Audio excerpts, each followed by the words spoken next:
Manipuri homeka channel mayambu taram nokchari mayam ngasidi Yaingang Atekpa Thongba recipe charakeko yamna so haubane thajadana aduga akhoi Yaingang che to kimati kanai ko anti inflammatory soiba immunity boost soiba dudagidi skin ga se glow yam ka hanbane aduna marak-marakta akhoi powder budi adum chai ko hinjang da hapaga aduraga sumaina atekpa se khaga marakta chabi yam phabane ko khetpagi khutka che loiram toiba adu Yaingang Atekpa se kg makhai amna ai gi se phajana maku se kabok khara khet pe aba khetok pire ko hungtang cham tho orage duga chamba matam da su phajana yengaga chamdradi ate ko ngasagi madi leibak manung da haubo pot ni na khoi karak ta kai da leibak khangde tum napchalaga leibane ba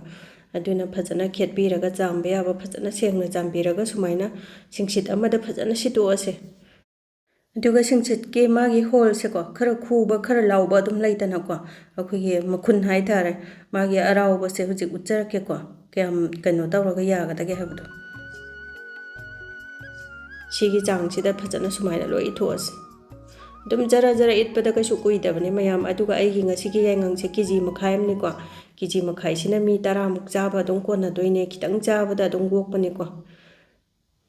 do hujik loina singsit sida sit pa loire aduna di hujik kaino tawrase Yaingang se ising yam yaweba manungda mahi yam yaweba adugi do loina sumdo asiko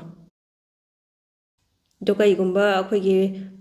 mahi se thongba matamda adum hapa su yai adu orga su kangna ba ngauda yang kuina changne bako khoi kangna ba ngaudraga di chaba matamda khadoiba aduduna sumaina phajana mahi se sumdokpa yaba sumdokpirase angamba level da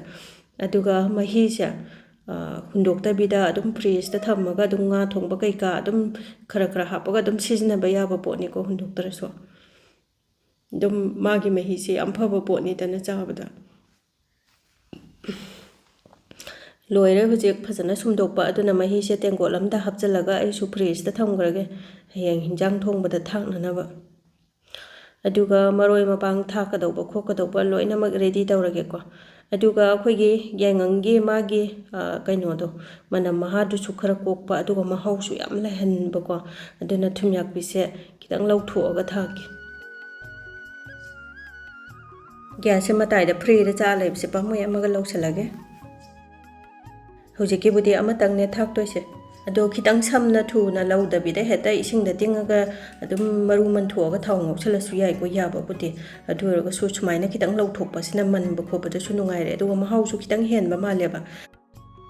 aduna gas ya high flame da thamaga phajana karum lautho ekwa ado hek gas da gi laudarak ga saringai da ising aying ba da tingjelaga phajana man tho asiko aduga akhoi thum gi saruk tu su ising da tinga thamse lauthokna ba thumyak bi yam yai dana ko nga se su man ba loiselage dudi khang thakala se ko thongna ba thau se apamba thau ama heta lobiu ka sumta kai de ko ai di hinjang che khitang ma haule hen ge khalaga di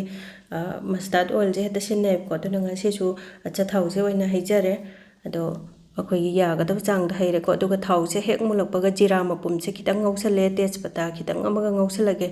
duga machu khitang ola aga kan da ko hing se khitang ngausale ado sugai hautare khabaina sumaina khitang namgai rage horen matung ga yaw tanaba aduga telaw mo hapjalage ko telaw se medium size ke mapum mamane se mo nga minute amani jangna ko akhoi gi telaw gi hingnam gi manam do kitang kola aga manam nungsiba ro samalak paneba adu kan do da kitang transparent oirokpa brown ha phechang ge torokpa do adu kan do da sing ngai sorry chanam asuba je mo hapjale ko chanam asuba si chungak tang obi si ko akhoi gi chanam na haiphet kitang mulakpa gi manam nungsiba malak paneba dudu bo haiphet ngobi rani aduga sing kitang maming dangi hauke Yaingang thongbani na sing je kitang handarage ko aduga maru marang asuba machal se chama samaga tang khayam ki chang hape ko aduga akhoi gi yumda sujabani na se mungak tang ngobi gi ke ko aduga ngasai gi thumyak bi do ahum mari rak chamba ya ba chame aduga ising da su mukting nga thame ko ngasai gi thum do lauthokna na ba aduna thumyak bi se ngoksal lora se huji amo thumyak bi mapum do maloi hapjalage ko thumyak bi ga Yaingang ga thongba che ta sengna yam hawe mayam song tang try to biu ko jar kan da khangani jadraga di khangoi ba kaiso aduga thumyak bi je haiphet thau sida muk taw thok bi rasi ko ngata hoje kan de ingkhol da su maroi mapang sing che marang kai na sangtrek sang na yam hore ko hodra mak su kai then do oiraga su yam na hong na su phange ko aduna maroi mapang se adum hamning ba mayam hapjan ba yarab jani ꯑꯗꯨꯅ ꯍꯛꯆꯥꯡꯁꯨ ꯐꯕ ꯑꯁꯪ ꯑꯃꯥꯟ ꯆꯥꯕꯁꯦ ꯑꯗꯨꯅ ꯀꯩꯅꯣꯁꯦ ꯐꯗꯤꯒꯣꯝꯒꯤ ꯃꯈꯣꯛ ꯑꯅꯧꯕꯗꯣ ꯑꯗꯨ ꯈꯔ ꯉꯧꯁꯟꯕꯤꯔꯦ ꯑꯗꯨꯒ ꯇꯤꯜꯍꯧ ꯃꯅꯥꯒ ꯃꯈꯣꯛꯀꯗꯣ ꯃꯌꯥꯝ ꯑꯃ ꯍꯥꯞꯆꯤꯟꯕꯤꯔꯦꯀꯣ ꯑꯗꯨꯒ ꯃꯣꯔꯣꯛꯁꯦ ꯌꯥꯒꯗꯕ ꯆꯥꯡꯗ ꯁ꯭ꯄꯨꯟ ꯇꯪꯈꯥꯏꯃꯨꯛꯀꯤ ꯆꯥꯡ ꯈꯤꯇꯪ ꯍꯥꯞꯄꯦꯀꯣ ꯃꯣꯔꯣꯛ ꯈꯔꯗꯤ ꯁꯥꯒꯜꯂꯦ ꯑꯩꯈꯣꯏꯒꯤ ꯌꯥꯏꯉꯪ ꯊꯣꯡꯕꯁꯦ ꯁꯣꯏꯕꯨꯝ ꯏꯔꯣꯝꯕ ꯑꯗꯨꯃꯥꯏꯅ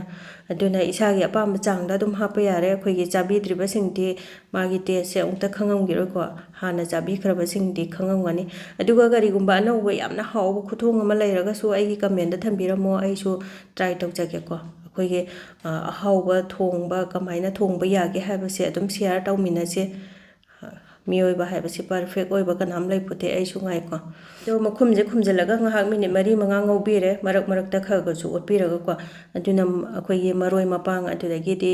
ꯉꯥ ꯊꯨꯝꯌꯥꯛꯄꯤꯒꯁꯦ ꯍꯥꯏꯐꯦꯠ ꯃꯨꯟꯖꯜꯂꯛꯑꯦ ꯃꯅꯝ ꯅꯨꯡꯁꯤꯔꯦꯀꯣ ꯁꯨꯡꯉꯩꯀꯥꯟꯁꯤꯗ ꯌꯣꯡꯆꯥꯛ ꯈꯤꯇꯪ ꯍꯥꯞꯆꯟꯒꯦ ꯌꯣꯡꯆꯥꯛꯁꯦ ꯍꯥꯞꯄꯁꯨ ꯍꯥꯞꯇ꯭ꯔꯁꯨ ꯌꯥꯏꯀꯣ ꯃꯥꯒꯤ ꯑꯄꯥꯝꯕꯅꯦ ꯑꯣꯞꯁꯅꯦꯜꯅꯦ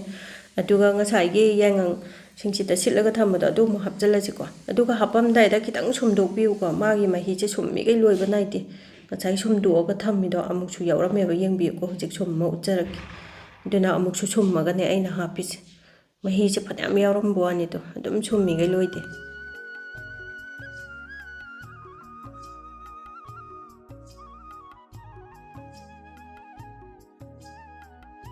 ꯃꯈꯥꯁꯦ ꯀꯥꯁꯤꯟꯗꯧ ꯃꯥꯜꯂꯦ ꯑꯃꯨꯛꯇꯪ ꯑꯣꯠꯈꯥꯏꯕꯤꯒꯦ ꯑꯩꯈꯣꯏꯒꯤ ꯀꯩꯅꯣꯁꯦ ꯌꯥꯏꯉꯪꯁꯦ ꯁꯨꯝꯃꯤꯉꯩꯗ ꯃꯇꯝ ꯌꯥꯝ ꯆꯪꯉꯦꯕ ꯑꯗꯣ ꯌꯥꯏꯉꯪꯁꯦ ꯑꯩꯈꯣꯏꯒꯤ ꯀꯦꯖꯤ ꯃꯈꯥꯏ ꯑꯃꯁꯦ ꯌꯥꯝ ꯌꯥꯝꯕꯅꯤꯀꯣ ꯑꯩꯈꯣꯏꯒꯤ ꯌꯥꯝꯅꯁꯨ ꯆꯥꯕ ꯉꯝꯗꯕꯅꯦ ꯈꯤꯇꯪ ꯆꯥꯔꯒ ꯑꯗꯨꯝ ꯂꯦꯛꯊꯣꯛꯄꯅꯦ ꯑꯗꯣ ꯑꯔꯦꯝꯕꯁꯤꯡꯗꯨꯁꯨ ꯂꯣꯏꯅ ꯁꯨꯝꯗꯣꯛꯑꯒ ꯍꯥꯞꯆꯤꯜꯂꯒꯦ ꯑꯗꯨꯒ ꯑꯩꯈꯣꯏꯒꯤ ꯉꯧꯕꯁꯦ ꯋꯥꯠꯂꯒꯗꯤꯀꯣ ꯑꯩꯈꯣꯏꯒꯤ ꯂꯩꯁꯦ ꯊꯥꯔꯞ ꯊꯥꯔꯞ ꯇꯧꯕꯅꯦ ꯁꯨꯝ ꯆꯥꯁꯜꯂꯒ ꯑꯍꯥꯟꯕ ꯆꯥꯕꯗꯤ ꯀꯩꯁꯨ ꯇꯧꯔꯣꯏꯕ ꯌꯥꯏꯉꯪ ꯊꯣꯡꯕꯁꯦ ꯑꯗꯨꯅ ꯉꯧꯕ ꯃꯇꯝꯗ ꯌꯥꯝ ꯐꯖꯅ ꯃꯔꯩ ꯃꯨꯟꯅ ꯉꯧꯕꯤꯌꯨꯀꯣ ꯑꯩꯈꯣꯏꯒꯤ ꯃꯉꯣꯟꯗ ꯌꯥꯎꯔꯤꯕ ꯌꯥꯏꯉꯪꯗ ꯌꯥꯎꯖꯔꯤꯕ ꯃꯣꯏꯆꯔ ꯑꯣꯏꯕ ꯏꯁꯤꯡꯒꯤ ꯁꯔꯨꯛꯁꯦ ꯁꯤꯁꯦ ꯂꯣꯏꯗ꯭ꯔꯤ ꯐꯥꯎꯕ ꯉꯧꯗꯣꯏꯅꯦꯕ ꯑꯗꯨꯅ ꯊꯥꯎꯁꯨ ꯈꯤꯇꯪ ꯆꯪꯉꯤ ꯃꯥꯁꯦ ꯉꯧꯕꯒꯤ ꯑꯗꯨꯒ ꯑꯩꯈꯣꯏꯒꯤ ꯀꯩꯅꯣꯁꯦ ꯈꯥꯡꯁꯦ ꯃꯈꯨꯝꯁꯦ ꯈꯨꯝꯗꯕꯤꯗ ꯇꯞꯅ ꯇꯞꯅ ꯒ꯭ꯌꯥꯁꯁꯤꯁꯨ ꯃꯦꯗꯤꯌꯝ ꯅꯠꯇ꯭ꯔꯒ ꯂꯣ ꯐ꯭ꯂꯦꯝꯗ ꯊꯝꯃꯒꯅꯦꯀꯣ ꯑꯩꯈꯣꯏꯒꯤ ꯃꯥꯒꯤ ꯃꯣꯏꯆꯔ ꯑꯣꯏꯕ ꯁꯔꯨꯛꯁꯦ ꯌꯥꯝ ꯀꯨꯏꯅ ꯆꯪꯉꯦꯕ ꯂꯧꯊꯣꯛꯄꯁꯦ ꯍꯥꯏ ꯐ꯭ꯂꯦꯝꯗ ꯊꯝꯃꯒꯗꯤ ꯀꯥꯁꯜꯂꯛꯄꯅ ꯍꯥꯟꯒꯅꯤꯗꯅ ꯑꯗꯨꯗꯨꯅ ꯃꯤꯅꯤꯠ 10ꯃꯨꯛꯀꯤ ꯆꯥꯡꯅꯦ ꯉꯧꯔꯤꯁꯦ ꯍꯧꯖꯤꯛ ꯏꯁꯤꯡ ꯑꯝꯇ ꯌꯥꯎꯗ꯭ꯔꯦ ꯌꯥꯝ ꯐꯖꯅ ꯉꯧꯔꯕꯅꯤ ꯑꯗꯨꯅ ꯃꯍꯤ ꯑꯣꯏꯅꯕ ꯏꯁꯤꯡ ꯑꯁꯥꯕꯁꯦ ꯈꯤꯇꯪ ꯍꯥꯞꯄꯒꯦꯀꯣ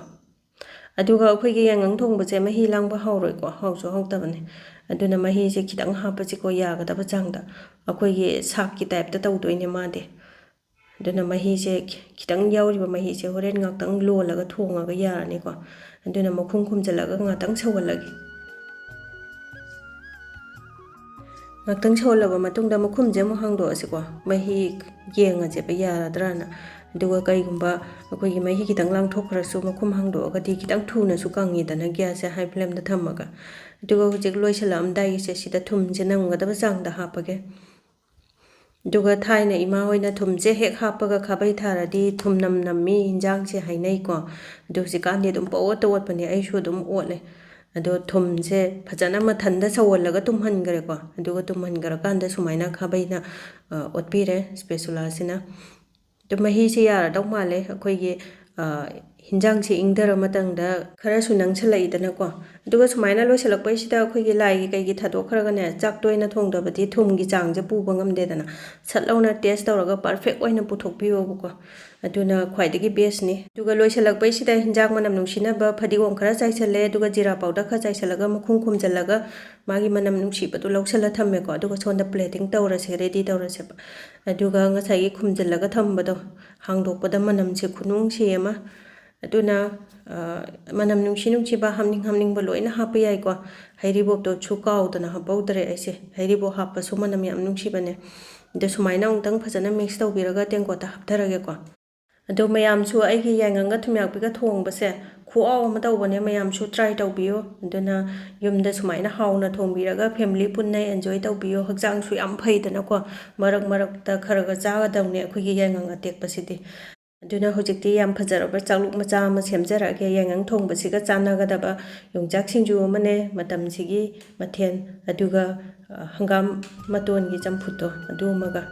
ꯑꯗꯣ ꯑꯩꯒꯤ ꯅꯨꯡꯁꯤꯔꯕ ꯚ꯭ꯌꯨꯋꯔꯁꯤꯡꯅ ꯑꯩꯒꯤ ꯉꯁꯤꯒꯤ ꯚꯤꯗꯤꯑꯣꯁꯦ ꯈꯤꯇꯪ ꯀꯥꯟꯅꯕ ꯅꯨꯡꯉꯥꯏꯕ ꯐꯥꯎꯕꯤꯔꯒꯗꯤ ꯂꯥꯏꯛ ꯁꯕꯁꯀ꯭ꯔꯥꯏꯕ ꯁꯤꯌꯥꯔ ꯐꯣꯂꯣ ꯇꯧꯁꯟꯕꯤꯔꯝꯃꯣ ꯃꯣꯇꯤꯚꯦꯠ ꯇꯧꯕꯤꯕ ꯑꯣꯏꯅ ꯑꯗꯣ ꯁꯕꯁꯀ꯭ꯔꯥꯏꯕ ꯇꯧꯗꯅꯗꯤ ꯆꯠꯄꯤꯈꯤꯅꯨꯀꯣ